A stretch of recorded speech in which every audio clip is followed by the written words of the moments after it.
This is the IELTS listening test. You will hear a number of different recordings and you will have to answer questions on what you hear. There will be time for you to read the instructions and questions and you will have a chance to check your work. All the recordings will be played once only. The test is in 4 parts.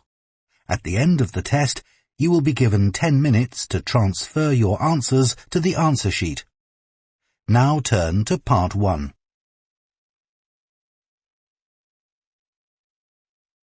Part 1. You will hear a man asking about voluntary work in the village that he has just moved to. First, you have some time to look at questions 1 to 7.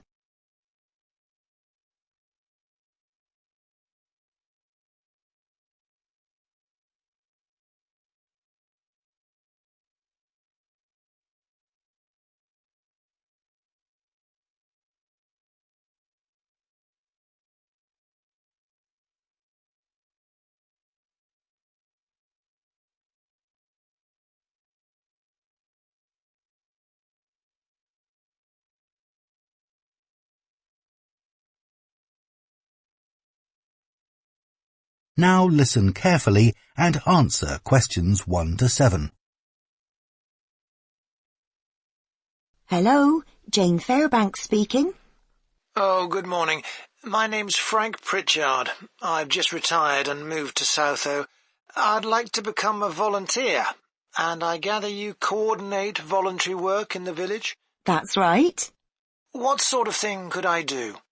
Well, we need help with the village library. We borrow books from the town library, and individuals also donate them. So one thing you could do is get involved in collecting them, if you've got a car, that is. Yes, that's no problem. The times are pretty flexible, so we can arrange it to suit you. Oh, another thing is the records that we keep of the books we're given, and those we borrow and need to return to the town library. It would be very useful to have another person to help keep them up to date. Right. I'm used to working on a computer. I presume they're computerized? Oh, yes. Is the library purpose-built? I haven't noticed it when I've walked around the village. No, we simply have the use of a room in the village hall. The West Room. It's on the left as you go in. Oh, I must go and have a look inside the hall. Yes, it's a nice building. Do you run a lunch club in the village for elderly people? I know a lot of places do. Yes, we have a very successful club. I could help with transport, if that's of any use. Oh, definitely. People come to the club from neighbouring villages, and we're always in need of more drivers. And does the club have groups that focus on a particular hobby too? I could get involved in 1 or 2, particularly if there are any art groups. Excellent. I'll find out where we need help and get back to you. Fine. What about help for individual residents? Do you arrange that at all? Yes, we do it as a one-off. Oh, in fact, there's Mrs. Carroll. She needs a lift to the hospital next week, and we're struggling to find someone. When's her appointment? On Tuesday. It would take the whole morning. I could do that? Oh, that would be great. Thank you. And also next week, we're arranging to have some work done to Mr. Salisbury's house before he moves, as he isn't healthy enough to do it himself. We've got some people to decorate his kitchen, but if you could do some weeding in his garden, that would be wonderful. OK, I'd enjoy that. And presumably the day and time are flexible? Oh, yes. Just say when would suit you best, and we'll let Mr. Salisbury know. Good. Before you hear the rest of the conversation, you have some time to look at questions 8 to 10.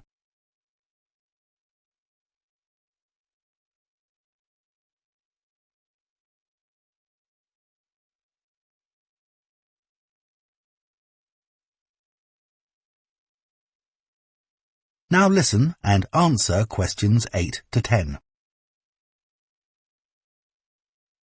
The volunteers group also organises monthly social events, which is a great way to meet other people, of course. Uh-huh. So next month, on the 19th of October, we're holding a quiz.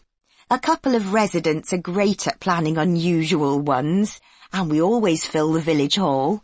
That sounds like fun. Can I do anything to help? Well, because of the number of people, we need plenty of refreshments for halfway through. So if you could provide any, we'd be grateful. I'm sure I could. I'll think about what to make and let you know. Thank you. Then on November the 18th, we're holding a dance, also in the village hall. We've booked a band that specialises in music of the 1930s. They've been before, and we've had a lot of requests to bring them back. I'm not really a dancer, but I'd like to do something to help. Well, we sell tickets in advance, and having an extra person to check them at the door as people arrive would be good. It can be quite a bottleneck if everyone arrives at once. OK, I'm happy with that. We're also arranging a New Year's Eve party. We're expecting that to be a really big event, so instead of the village hall, it'll be held in the Mountfort Hotel. The... Mountfort. M-O-U-N-T-F-O-R-T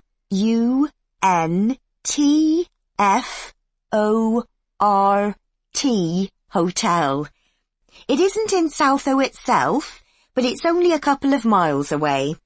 The hotel will be providing dinner, and we've booked a band.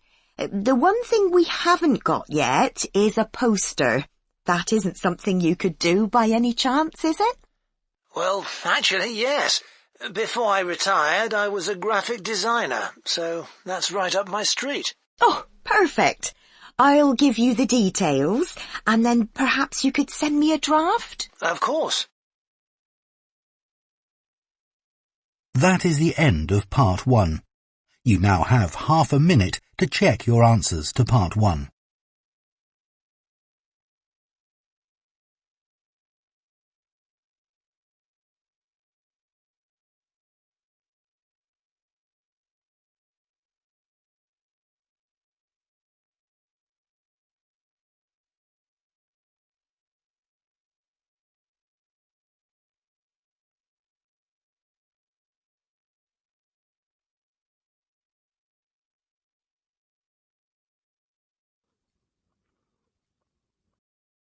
Now turns to part 2.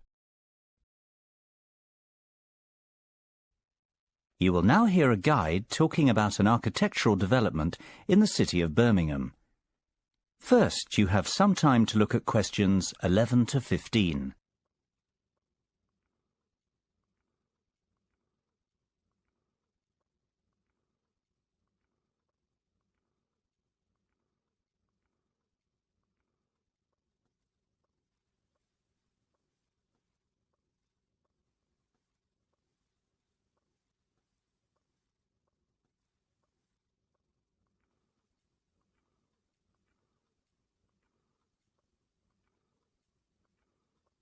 Now listen carefully and answer questions 11 to 15. Good morning, ladies and gentlemen. Thanks for joining me on our monthly excursion to visit new architectural and city planning developments in our city of Birmingham. Today, as you can see, we're here at the development site of The Cube, and its construction is well underway. Indeed, the year ahead will be an exciting year for Birmingham Development Company and its construction arm, Buildability, as the construction of The Cube, the most spectacular building in Birmingham, continues at speed. This new building, valued at over £100 million, has been designed by the internationally renowned architects Make. Their design team, led by Ken Shuttleworth, has created a 17-storey cube aimed at providing a spectacular contrast to the increasing number of towers appearing on the Birmingham cityscape. The complex 142-week building programme that will transform the Birmingham skyline upon its completion is currently over halfway through its development. The building will continue to rise over the coming year, with each floor taking 2 to 3 weeks to complete. As you can see to your right, the first shipment of the special gold anodized cladding that will adorn the cube has now arrived on site, and from February, the glistening golden exterior will begin to be installed, bringing the unique building to life. Late summer will see the topping out of the concrete frame of the cube structure, with the intricate metallic fretwork screen beginning to take shape in the early autumn. Before you hear the rest of the talk, you have some time to look at questions 16 to 20.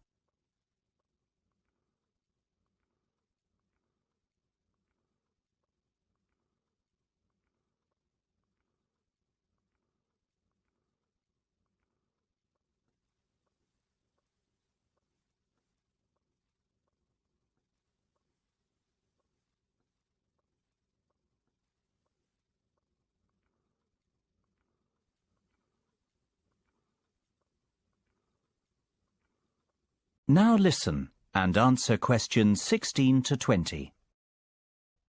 What has been accomplished to date in the city's regeneration has been nothing short of amazing. Yet we hope to set a new benchmark for developments in Birmingham. The Cube will bring forward a new standard of architecture and a building which will not only be Birmingham's most striking waterside location, but also one which is identifiable around the world. The Cube breaks all the boundaries of what has been achieved in Birmingham so far. The finished Cube will be a mixed-use building. It will house the city's first rooftop restaurant with panoramic views, whilst a boutique hotel and residential apartments below will feature internal views over the twisting atrium. Further down, high-specification Grade A office space is planned, with more exclusive retail and waterside restaurants at the base. The mailbox has already raised the bar in the quality and calibre of our architecture, and the retail offerings, worldwide brand names, and stylish restaurants have given Birmingham a contemporary profile, rivaling the capitals of Europe. From the outset, the Cube's design team sought to create a new landmark building for Birmingham, which fits into its context and which draws people in. Lined with coloured glass and with an exterior clad in shimmering metal fretwork, the Cube has visible links to Birmingham's heritage in engineering and jewellery manufacture.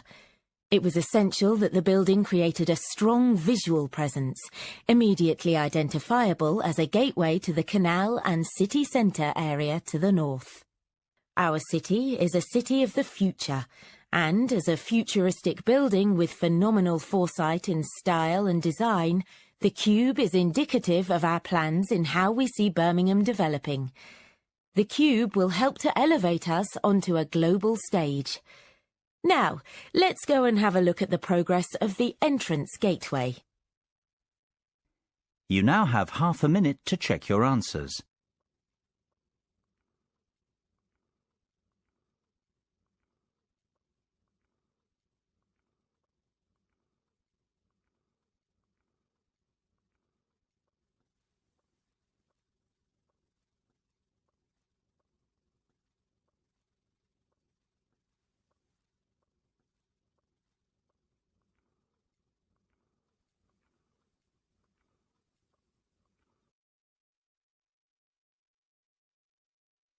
Part 3. You will hear 2 theatre studies students discussing stage and screen performances of Shakespeare's play Romeo and Juliet. First, you have some time to look at questions 21 and 22.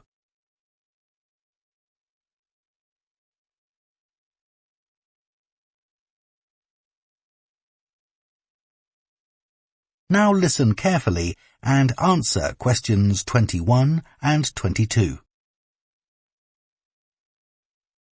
Did you make notes while you were watching the performances of Romeo and Juliet, Gemma? Yes, I did. I found it quite hard, though. I kept getting too involved in the play. Me too. I ended up not taking notes. I wrote down my impressions when I got home. Do you mind if I check a few things with you, in case I've missed anything? And I've also got some questions about our assignment. No, it's good to talk things through. I may have missed things too. Okay, great. So, first of all, I'm not sure how much information we should include in our reviews. Right. Well, I don't think we need to describe what happens, especially as Romeo and Juliet is one of Shakespeare's most well-known plays. Yeah, everyone knows the story. In an essay, we'd focus on the poetry and Shakespeare's use of imagery, etc., but that isn't really relevant in a review. We're supposed to focus on how effective this particular production is. We should say what made it a success or a failure. And part of that means talking about the emotional impact the performance had on us. I think that's important. Yes. And we should definitely mention how well the director handled important bits of the play, like when Romeo climbs onto Juliet's balcony. And the fight between Mercutio and Tybalt. Yes.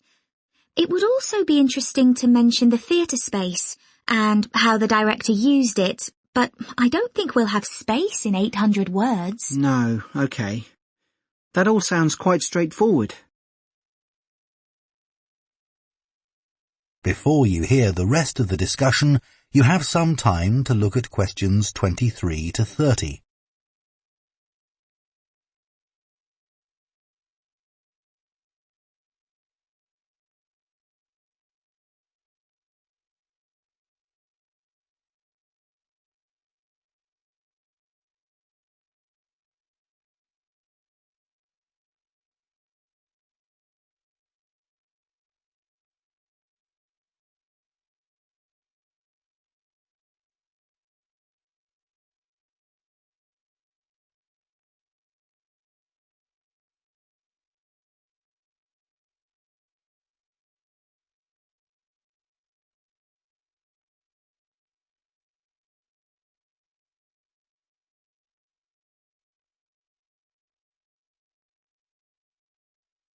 Now listen and answer questions 23 to 30.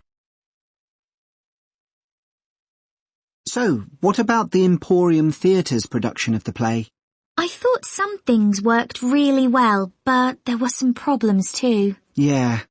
What about the set, for example? I think it was visually really stunning. I'd say that was probably the most memorable thing about this production. You're right. The set design was really amazing. But actually, I have seen similar ideas used in other productions. What about the lighting? Some of the scenes were so dimly lit it was quite hard to see. I didn't dislike it. It helped to change the mood of the quieter scenes. That's a good point. What did you think of the costumes? I was a bit surprised by the contemporary dress, I must say. Yeah, I think it worked well, but I'd assumed it would be more conventional. Me too. I liked the music at the beginning, and I thought the musicians were brilliant, but I thought they were wasted because the music didn't have much impact in Acts 2 and 3. Yes, that was a shame. One problem with this production was that the actors didn't deliver the lines that well. They were speaking too fast. It was a problem, I agree, but I thought it was because they weren't speaking loudly enough, especially at key points in the play. I actually didn't have a problem with that. It's been an interesting experience watching different versions of Romeo and Juliet, hasn't it? Definitely. It's made me realise how relevant the play still is. Right. I mean, a lot's changed since Shakespeare's time, but in many ways nothing's changed. There are always disagreements and tension between teenagers and their parents. Yes, that's something all young people can relate to, more than the violence and the extreme emotions in the play. How did you find watching it in translation? Really interesting. I expected to find it more challenging, but I could follow the story pretty well. I stopped worrying about not being able to understand all the words and focused on the actors' expressions. The ending was pretty powerful. Yes, that somehow intensified the emotion for me. Did you know Shakespeare's been translated into more languages than any other writer? What's the reason for his international appeal, do you think?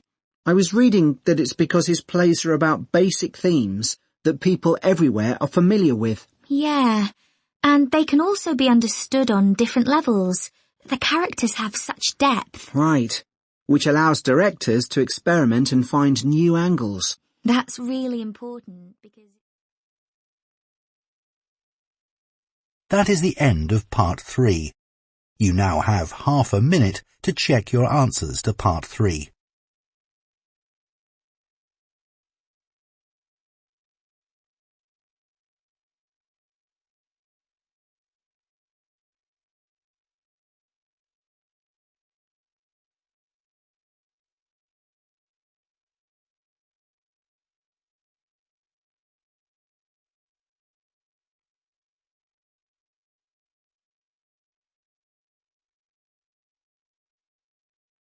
Now turns to part 4. You will hear a lecture on the illness tuberculosis. First, you have some time to look at questions 31 to 40.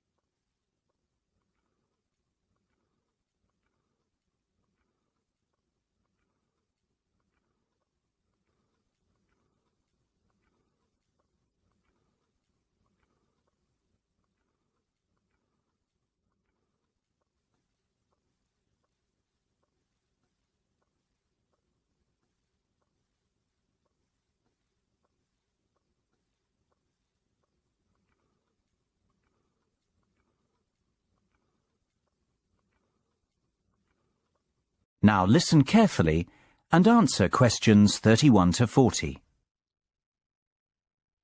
Hello there. Can I have your attention, please? We've got a lot to cover today and we need to get started. If you recall, last week we discussed the AIDS epidemic and its effect on healthcare systems in the countries with the highest incidence. Well, today I'm going to speak about another significant disease that is rather closely associated with the AIDS epidemic, tuberculosis. In the UK, active tuberculosis, otherwise known as TB, was common in the 19th century, the old consumption of romantic novels. Since then, better living conditions, better nutrition, immunization and effective treatments in the 20th century have all combined to make TB uncommon in the UK today. However, TB is still common in developing countries and parts of Eastern Europe. It causes more deaths worldwide than any other infectious disease, about 3 million per year.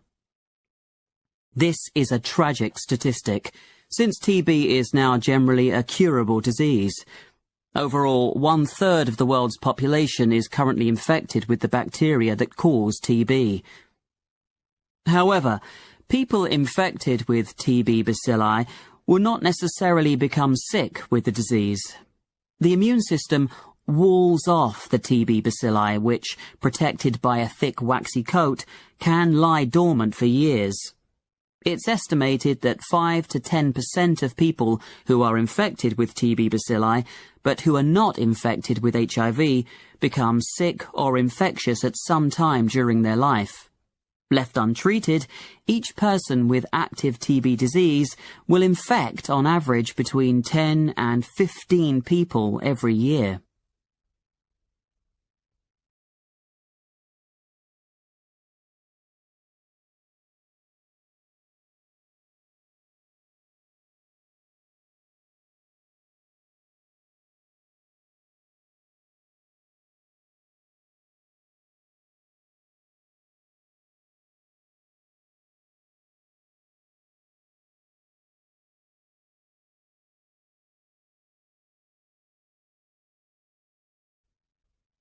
There are certain risk factors that make certain people more likely to become ill with TB. When people's immune systems are weakened, their chances of becoming sick are greater, for example, due to HIV infection, immune-suppressing treatment, or alcohol or drug addiction. Age is also a factor, with babies, young children, and the elderly being most susceptible. In addition, poor nutrition and lack of vitamin D are linked to TB. Finally, TB is more common in certain environments, such as among homeless people, among prisoners, in large cities, and in more impoverished areas. Until 50 years ago, there were no medicines to cure TB. Finding medicines to cure TB was a tremendous breakthrough. But now, strains that are resistant to a single drug have been documented in every country surveyed. What's more, strains of TB resistant to all major anti-TB drugs have emerged. Drug-resistant TB is caused by inconsistent or partial treatment, when patients do not take all their medicines regularly for the required period, because they start to feel better, because doctors and health workers prescribe the wrong treatment regimens, or because the drug supply is unreliable. A particularly dangerous form of drug-resistant TB is multi-drug-resistant TB, abbreviated as MDR-TB, which is defined as the disease caused by TB bacilli resistant to at least the two most powerful anti-TB drugs. Rates of MDR-TB are high in some countries, especially in the former Soviet Union, and threaten TB control efforts. While drug-resistant TB is generally treatable, it requires extensive chemotherapy, up to 2 years of treatment, with second-line anti-TB drugs. These second-line drugs are more costly than first-line drugs, and produce adverse drug reactions that are more severe, though still manageable. The recent emergence of extensively drug-resistant TB, called XDR-TB, particularly in settings where many TB patients are also infected with HIV, poses a serious threat to TB control, and confirms the urgent need to strengthen basic TB control and to apply the new WHO guidelines for the management of drug-resistant TB. You now have half a minute to check your answers.